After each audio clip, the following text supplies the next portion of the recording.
Everyone. तो एक बार फिर से मैं पूरा तैयार व्यार होके एकदम बढ़िया से आपके सामने आ गया हूँ। वीडियोस बनाने का एक ये फायदा है कि यार लॉकडाउन के अंदर भी बंदा तैयार व्यार होके एकदम आपके सामने आ सकता है। तो आज हम आ गए हैं एक और नए सेशन के साथ लेकर। कुछ दिन बाद आए हैं, कोई बात नहीं, 11-12 दिन के बाद वीडियो चल रही है। टाइम भी नहीं मिल रहा था, कुछ आपके लिए नया प्लान भी कर रहे थे। तो अभी हमने ये प्लानिंग करी है कि अब से हम करंट अफेयर्स की वीडियोस भी अपलोड करेंगे चैनल पे। करंट अफेयर्स की वीडियोस मतलब वो स्टैटिक करंट अफेयर्स भी होंगे और वन वर्ड करंट अफेयर्स भी होंगे और एडिटोरियल भी कराने की कोशिश करी जाएगी। तो सब कॉम्पिटिटिव एग्जाम्स के लिए इंपॉर्टेंट होगा वो करंट अफेयर्स की वीडियोस। अगर आप चाहते हैं कि हम करंट अफेयर्स की वीडियोस भी अपलोड करें तो कमेंट सेशन में यार एक बार उसके लिए थम्स अप या यस जरूर लिख देना कि yes for current affairs videos. तो वो भी हम लाई करेंगे, हफ्ते में 1 या 2 वीडियोस उसके लिए भी लाएंगे। बट आज का हमारा एक टॉपिक है, न्यू टॉपिक है। इलेक्ट्रिसिटी सीरीज को हमने कुछ टाइम के लिए स्टॉप किया है। केमिकल रिएक्शन को हमने एक बार फिर से लिया है, how to balance a chemical equation.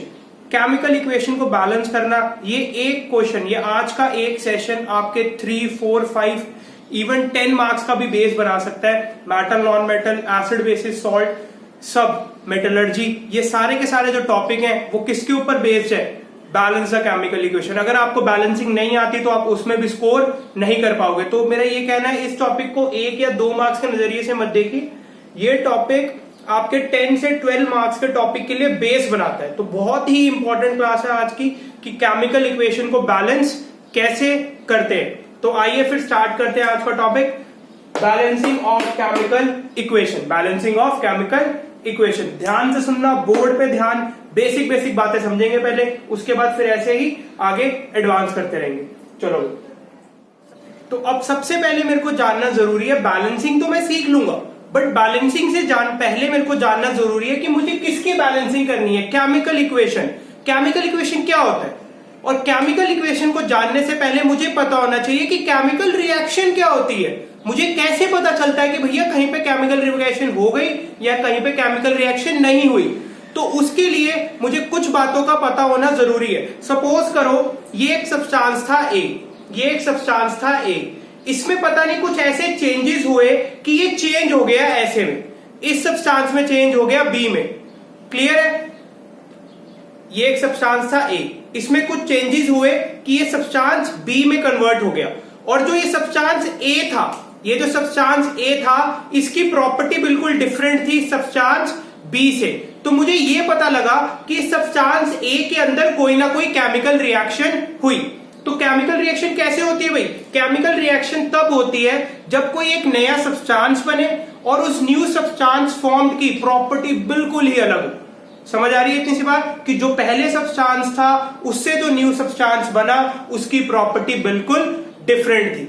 अब मुझे कैसे पता लगेगा कि यार नया सब्सटेंस बन गया या नहीं बना? उसके लिए मुझे इन 4 बातों का पता होना चाहिए और ध्यान अब सारे बोर्ड पे देंगे। अगर सपोज करो कि मैंने टेस्ट ट्यूब ली, मैंने एक टेस्ट ट्यूब ली, इसके अंदर कंपाउंड ए था, मैंने बी कंपाउंड को डाला, या नहीं भी डाला तब भी ए के अंदर भी केमिकल रिएक्शन हो सकती है। इस टेस्ट ट्यूब के अंदर फर्स्ट चीज, जैसे ही मैंने बी को डाला एक गैस इवॉल्व हुई, अ गैस इज इवॉल्व। तो इससे मुझे पता लग गया, जैसे ही गैस इवॉल्व हुई मुझे पता लग गया कि भैया क्या हो गई, ए और बी ने केमिकली रिएक्ट कर लिया। Second, change in temperature, change in temperature.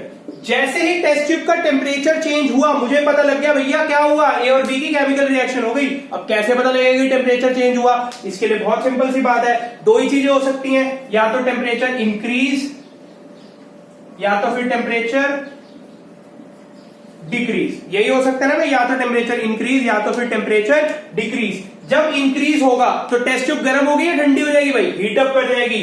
Test tube क्या कर जाएगी? हीटअप। कौन हीटअप करेगा भाई? Test tube. डिक्रीज की बात करते हैं, डिक्रीज में क्या होगा भी बताओ, बोलो, साथ साथ बोला करो, नोटबुक निकाल लो, ये ना कि पस रहे हो बेड पे और लगे हुए हो, कोई नहीं, देख लेंगे। हीट, अगर डिक्रीज, टेम्परेचर डिक्रीज हो गया तो कूल डाउन। क्या हो जाएगी भाई? Cool down. कौन कूल डाउन होगी? Test tube. मतलब ए को अगर जैसे ही मैंने बी को जैसे ही ए के अंदर डाला, अगर मेरी टेस्ट ट्यूब हो गई गर्म तब भी मेरा क्या हुआ भाई? कोई केमिकल रिएक्शन। अगर टेस्ट ट्यूब हो गई ठंडी तब भी क्या हुआ? Chemical reaction. थर्ड पॉइंट जिससे मुझे पता लगेगा कि कोई केमिकल रिएक्शन हुई है या फिर नहीं हुई, कलर और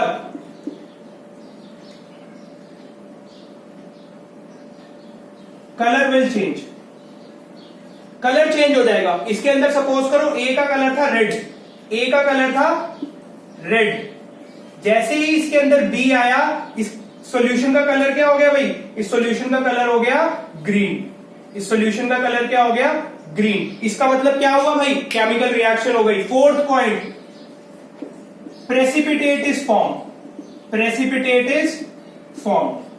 अब भैया ये प्रेसिपिटेट कौन सी बला का नाम है, हमें तो प्रेसिपिटेट भी नहीं पता क्या होता है ना भाई, प्रेसिपिटेट भी नहीं पता। ये 3 पॉइंट तो इजी इजी थे, अब फोर्थ पॉइंट प्रेसिपिटेट नहीं पता मेरे को, तो समझाएंगे हम, बैठेंगे इसमें। देखो भाई ध्यान दो, अगर मेरे पास ये था ए कंपाउंड, ये था बी कंपाउंड, दोनों की हो गई भैया क्या reaction, A compound B compound दोनों की हो गई रिएक्शन। ये था रेड, ये था ग्रीन, अब सब्सटेंस जो बनेगा बताओ भैया, रेड और ग्रीन में से बनेगा नहीं, उसकी प्रॉपर्टी बिल्कुल अलग, आ गया ब्लू। समझ आई बात, ये केमिकल रिएक्शन हुई, ए और बी ने रिएक्ट करके एक ऐसा सब्सटेंस बनाया जिसकी प्रॉपर्टी बिल्कुल ही अलग। अब ये जो सब्सटेंस था ये तो बना, इसके साथ में एक और ब्लैक वाला भी बना। अब प्रेसिपिटेशन रिएक्शन कौन सी होती है भाई, ये दोनों प्रोडक्ट फॉर्म हुए थे ना, प्रेसिपिटेशन रिएक्शन ऐसी होती है कि इन दोनों में से एक सब्सटेंस इनसॉल्युबल होगा। इनसॉल्युबल मतलब कि जो रिएक्शन मिक्सचर बनेगा उसके अंदर डिसॉल्व नहीं होगा। तो प्रेसिपिटेशन रिएक्शन कौन सी होती है कि जिसमें कोई भी एक प्रोडक्ट जो बना है मेरा वो क्या होगा, इनसॉल्युबल। समझ आई बात, तो प्रेसिपिटेशन रिएक्शन कौन सी होती है भाई, इनसॉल्युबल प्रोडक्ट इज फॉर्म। क्या होता है भाई प्रेसिपिटेशन रिएक्शन में, बता दो एक बार सारे, बोलो भैया साथ बोलो, इनसॉल्युबल प्रोडक्ट इज फॉर्म। तो आई होप सबको केमिकल रिएक्शन समझ आ गई होगी, क्लियर है इतनी सी बात। अब केमिकल रिएक्शन के बाद चलते हैं केमिकल इक्वेशन, एक बार फिर से केमिकल रिएक्शन को रिवाइज करते हैं। केमिकल रिएक्शन मैंने बताई, ये ब्लैक और रेड ने आपस में करी रिएक्शन और निकल के आया ये, क्या निकल के आया भाई, ग्रीन। ब्लैक और रेड ने रिएक्शन करी, निकल के आया ग्रीन। तो इसका मतलब क्या हुआ, इनकी प्रॉपर्टीज से बिल्कुल डिफरेंट एक सब्सटेंस निकल के आया, तो भैया मतलब कि केमिकल रिएक्शन हुई। बात समझ आ रही है सबको, इतना केमिकल रिएक्शन सबको समझ आ गई होगी। अब केमिकल रिएक्शन को कैसे रिप्रेजेंट करूं, केमिकल रिएक्शन को कैसे, अब सपोज करो नेचर में कार्बन और ऑक्सीजन की रिएक्शन हो रही है, CO2 बन गया। अब कार्बन यहां पे लिखवा के घूम रहा है कि भैया मैं सी हूं कार्बन, या फिर ऑक्सीजन लिखवा के घूम रहा है मैं O, ऐसा तो नहीं हो रहा ना। बट कैसे पता लग रहा है मेरे को, वो मेरे को पता लग रहा है, हम कैसे, एक बार हमने पता लगाया उसके बाद हम क्या करते हैं, केमिकल इक्वेशन लिखते हैं उसकी। अब केमिकल इक्वेशन क्या है, केमिकल इक्वेशन होती है केमिकल रिएक्शन की सिंबॉलिक रिप्रेजेंटेशन। क्या होती है भाई, केमिकल रिएक्शन की सिंबॉलिक रिप्रेजेंटेशन। किसका यूज करके, यूज किसका करूंगा भाई, यूज करूंगा मैं फॉर्मूलेस का, मॉलिक्यूल फॉर्मूलेस का, एरोस का, स्टेट ऑफ कंपाउंड का।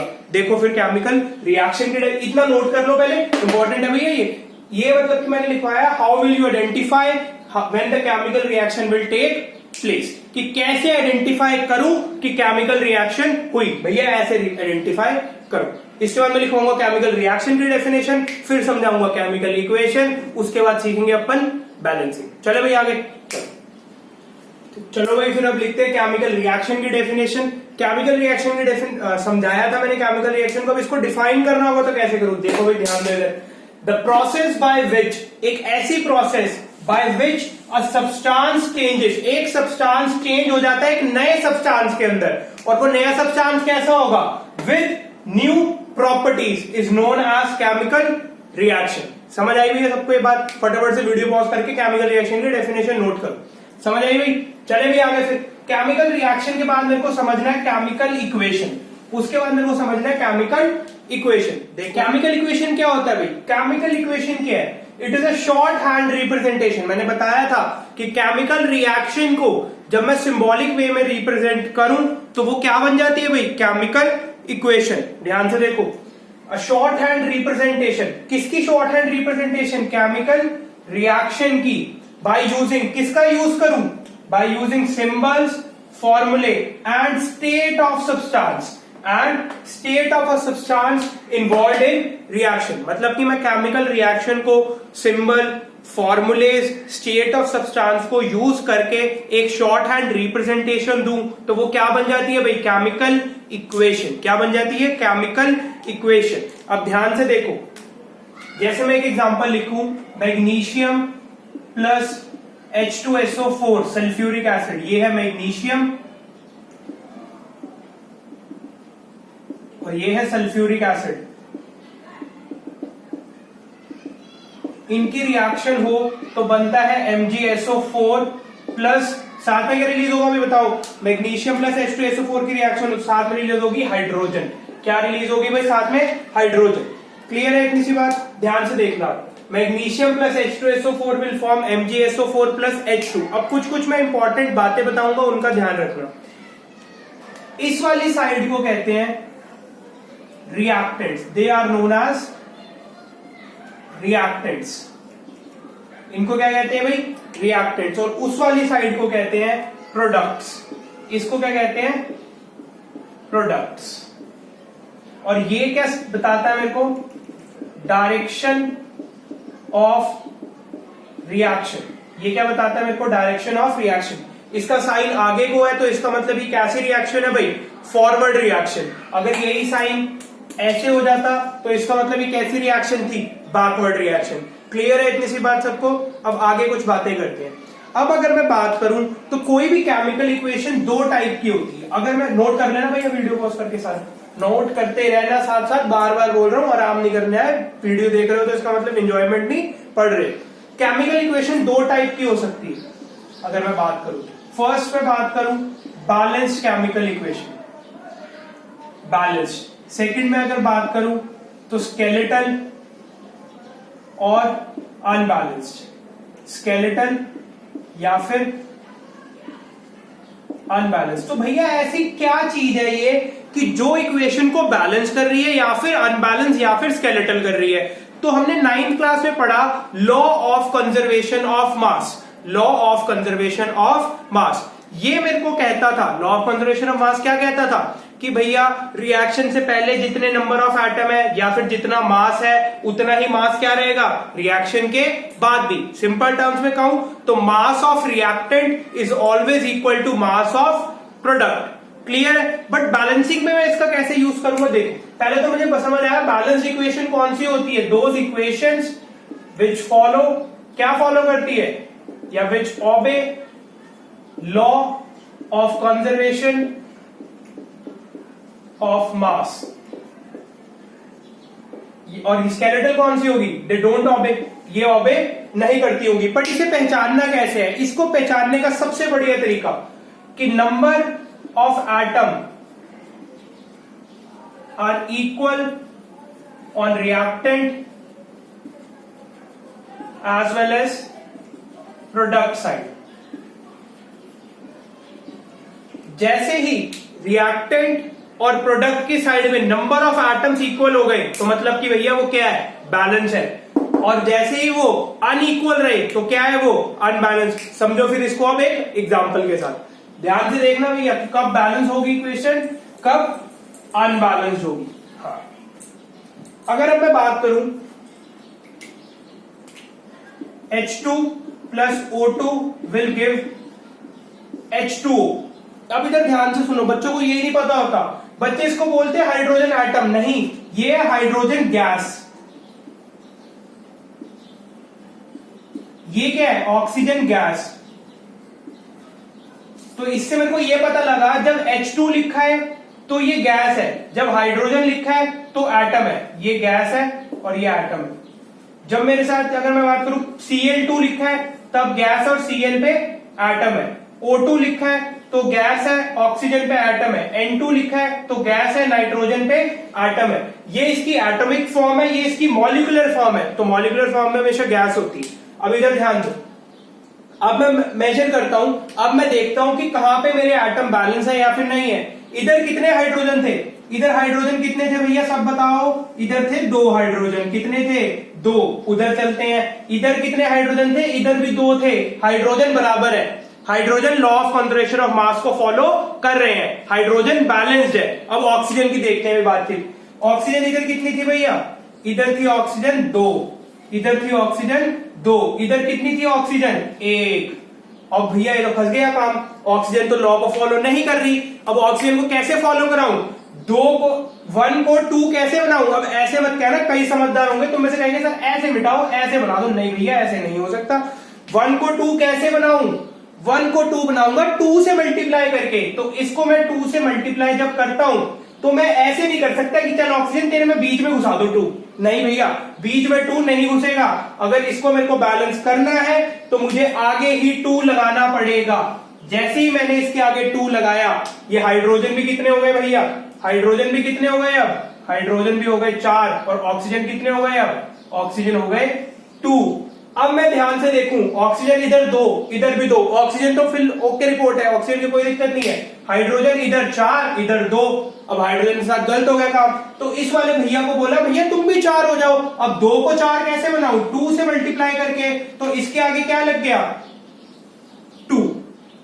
समझ आ रही है बात। तो जो मैंने इनिशियली लिखी थी वो थी स्केलेटल इक्वेशन, बट जो अब मैंने लिखी है ये क्या है भैया, ये है बैलेंस्ड।